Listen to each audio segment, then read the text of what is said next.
Today, people don't like to read. It's just visuals everywhere. So today, I'm narrating a story written by me. This will be a reading activity for all those who just don't want to read. Hi, I'm Ann, and welcome to my little world. I just took up a simple nursery rhyme, Jack and Jill, and played with it and came up with this story. I hope you will enjoy it just as much as I did putting it together for you. She sat under the shadow of the mango tree, shifting herself now and then on the small rock beneath her. At her feet lay a pail. She looked up at the hill. Most summers, the taps in Raya, a small village in Goa, would run dry. The people in their lane would queue up at the well up the hill. She heard quick steps. Without glancing up, she knew at once that it was Jack. "Jill," he called in his husky voice. She looked up. There was he swinging a pail in his left hand. Her mind winged back to that summer day in May 2003. She was just 8. Her mother had given her a small pail. She wanted Jill to do her bit like the others. She had trudged up the hill with her pail. An elderly man had helped her fill her bucket, and then she had made her way gingerly down the hill. Out of nowhere, a boy of 12 offered to help. She had seen him in the village. He was quite tall for his age and was really handsome, or so decided her 8-year-old mind. He caught hold of the handle of the pail and they took a few steps. In her nervousness, Jill tripped. She fell and pulled Jack down with her. They both rolled down the hill for some time but were stopped by the trunk of a huge tree.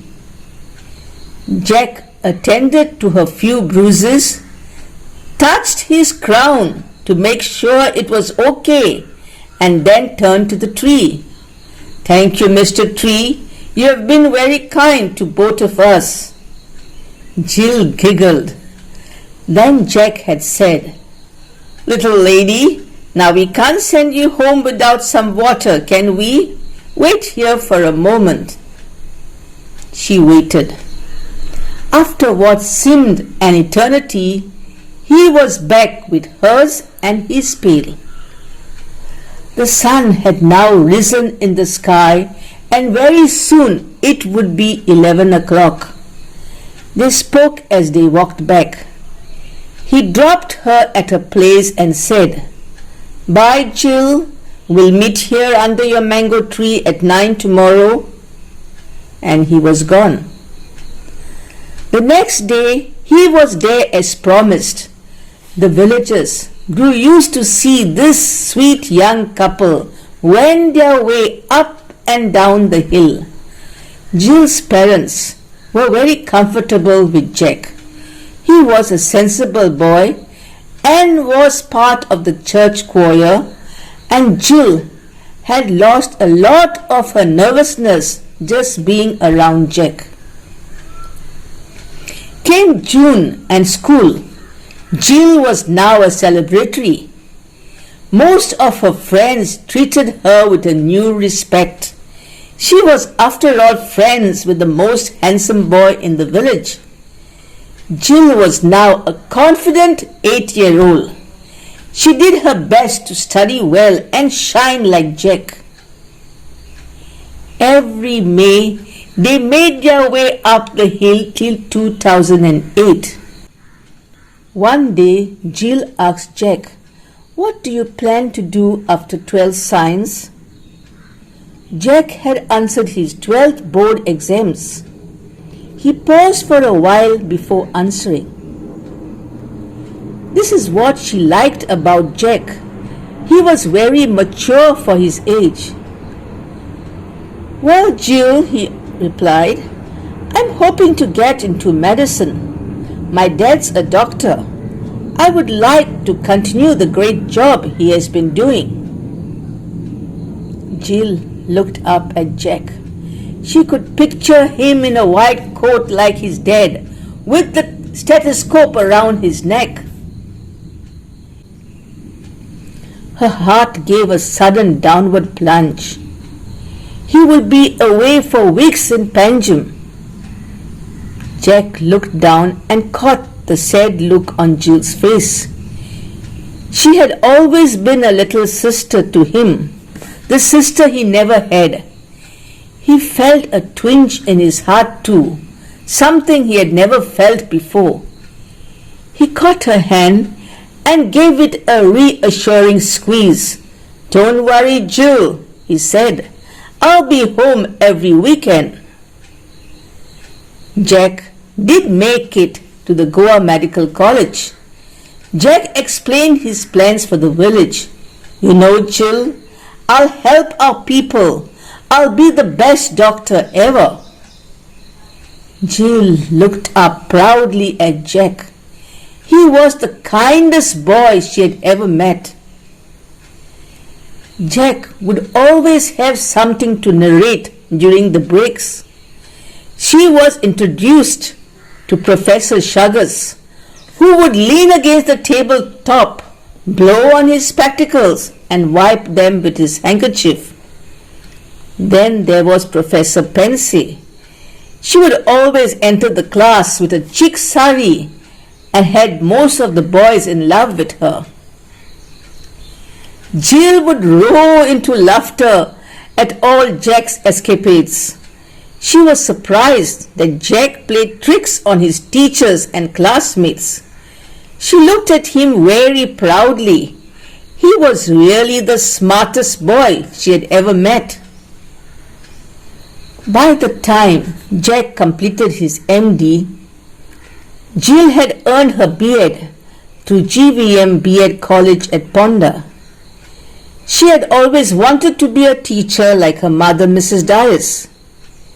She had WhatsApped Jack her dreams, and he had always been supportive. I know you will be the best teacher, he had WhatsApped back. She had glowed with pride. Jill was happy. She had landed a permanent job in a school at Margaon, and she knew that Jack was all set to start his practice shortly. She had grown into a beautiful young lady, and she wished that Jack would stop thinking of her as his little sister.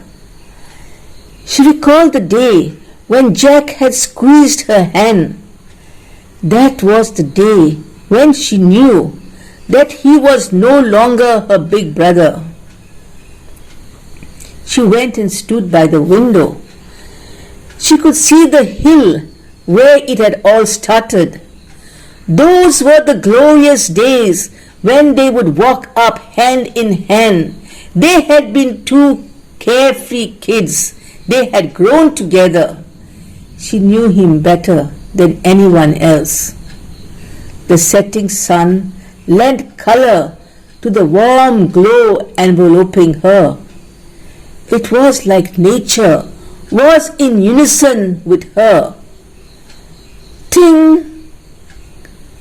She chose to ignore the message on her cell. She remained for another half an hour looking at the hill silhouetted against the setting sun. She gave a deep sigh and moved towards the table. The message was from Jack. She opened it eagerly and read, Jill, I'm so happy. I'm finally in love. I met her just yesterday at a party. It was love at first sight. I have not told anybody else. I just wanted you to be the first to know.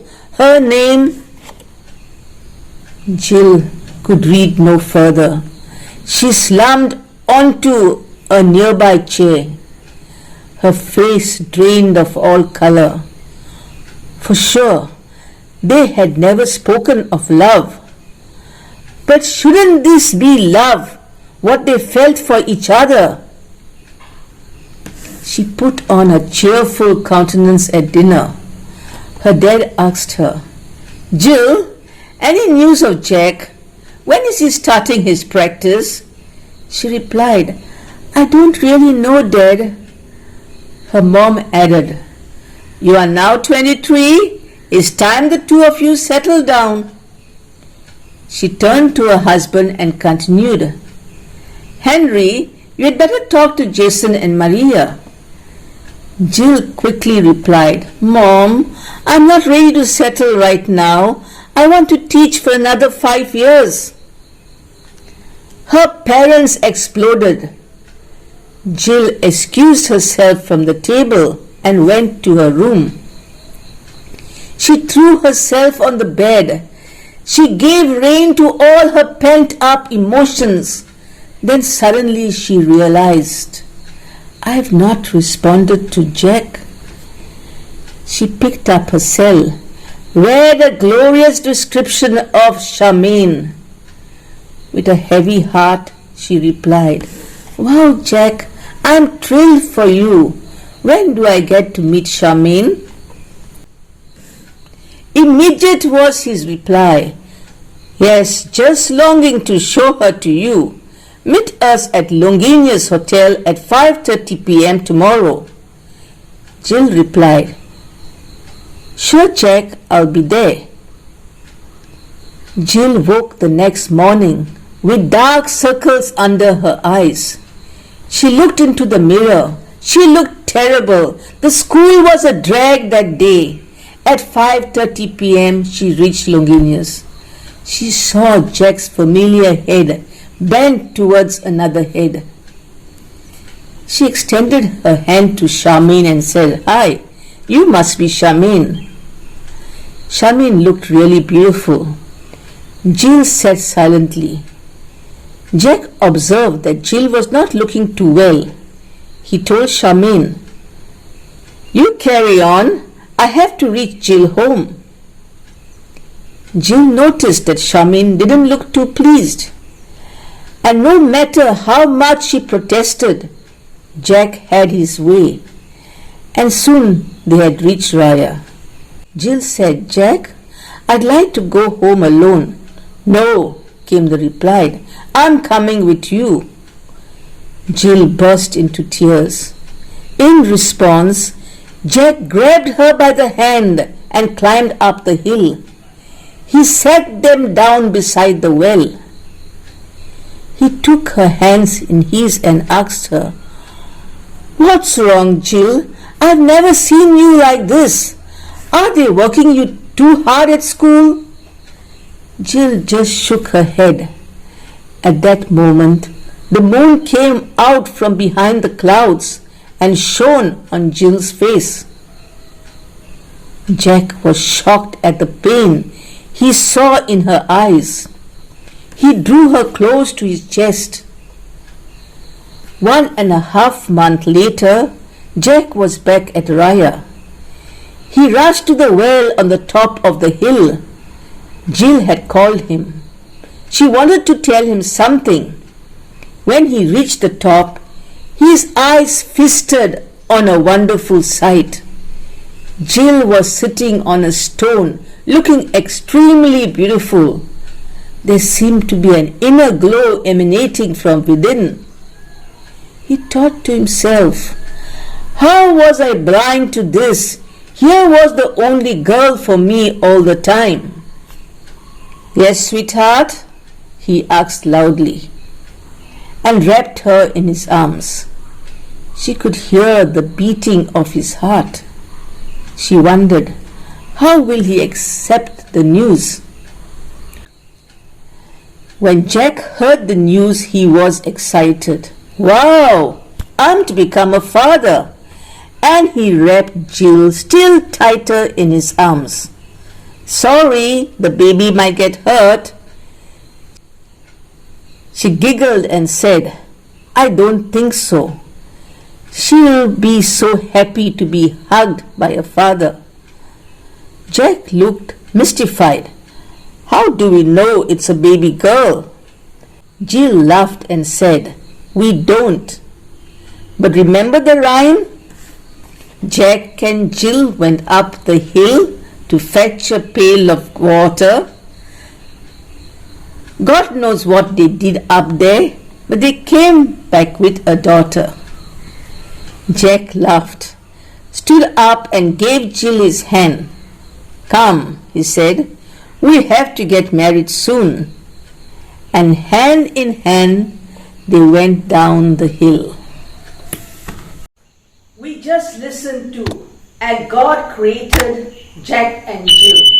Jack and Jill fight something which is stronger than them and discover the mystery of life and love.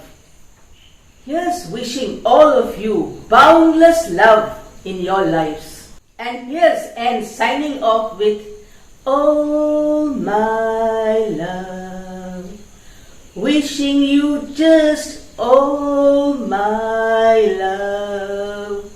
When I know that you're there, I just feel all this love. Oh my love.